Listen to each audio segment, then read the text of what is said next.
প্রথমবারের মতো team India দেশের বাইরে গিয়ে একটা ম্যাচে 5টা সেঞ্চুরি করেছে এবং এটাও প্রথমবারের মতো একটা ম্যাচে 5টা সেঞ্চুরি হওয়ার পরেও একটা টিম হেরে যায়।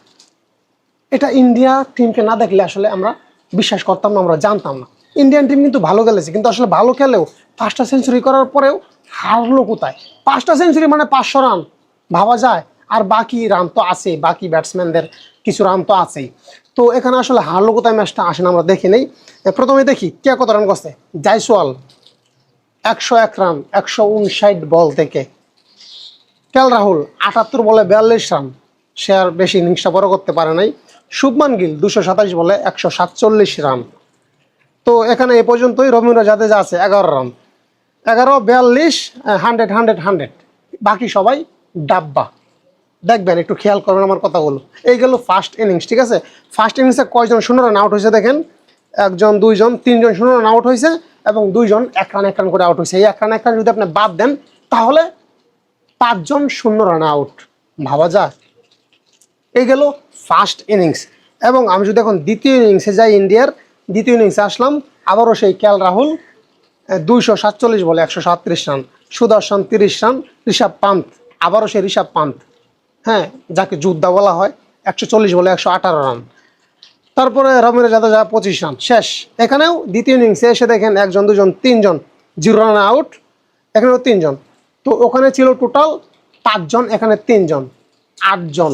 এই 8 জনের মধ্যে 6 জন হচ্ছে 0 রানে আউট, 6 জন 0 রান এবং 2 জন 1 রান করছে। 1 রান বাদ দিলে টোটাল 8 জন।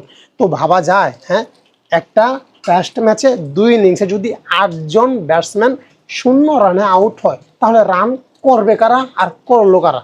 হ্যাঁ, যারা সেঞ্চুরি করছে তারা যদি সেঞ্চুরি না পাইতো তাহলে কি অবস্থা হতো একটাবার ভাবেন। ঋষভ পান্ত, শুভমান গিল, কেএল রাহুল এরা সেঞ্চুরি করছে, কিন্তু বাকি সবাই এসে ডাব্বা মারছে। এখানে ডাব্বা না মেরে যদি 20 রান 25 রান 30 রান করতে পারতো তাহলে আজকে ইন্ডিয়ার এই ম্যাচটা হারতে হতো না, অন্তত ড্র হইতো। কিন্তু অপরদিকে ইংল্যান্ডের ব্যাটসম্যানরা হয়তো বা ইন্ডিয়ান ব্যাটসম্যানদের মতো 4টা 5টা 6টা সেঞ্চুরি পায় নাই, কিন্তু তাদের রানের একটা ধারাবাহিক অবস্থা ছিল। 40 রান 50 রান 60 রান 80 রান এরকম একটা রান ছিল সবার। কিন্তু ইন্ডিয়ার ব্যাটসম্যানরা এখানে পিছিয়ে গেছে, কেউ মারছে সেঞ্চুরি, কেউ মারছে ডাব্বা। এখানে ইন্ডিয়ান টিম পিছিয়ে আছে। তো আপনারা অবশ্যই আপনাদের মূল্যবান মতামত জানাবেন যে আসলে এই ম্যাচটা ইন্ডিয়ার ব্যাটসম্যানরা নাকি বোলাররা কারা ডুবাইছে, কাদের প্রবলেম ছিল। আমার মনে হয় ইন্ডিয়ার যে বাকি ব্যাটসম্যানরা ছিল তাদের আরও দায়িত্ব নেওয়া উচিত ছিল, কারণ 2 ইনিংসে মিলিয়ে 8টা ডাব্বা, এটা সত্যি হাস্যকর, এটা লজ্জাজনক। এখানে এই ম্যাচটা হেরে গিয়েছে টিম ইন্ডিয়া। এখন আবারও ইন্ডিয়ার ক্রিকেট সমর্থকরা রোহিত শর্মা বিরাট কোহলিকে মিস করতেছে, মিস করবে। এরকমভাবে যদি হেরে যায় মিস করাটাই স্বাভাবিক। ধন্যবাদ সবাইকে।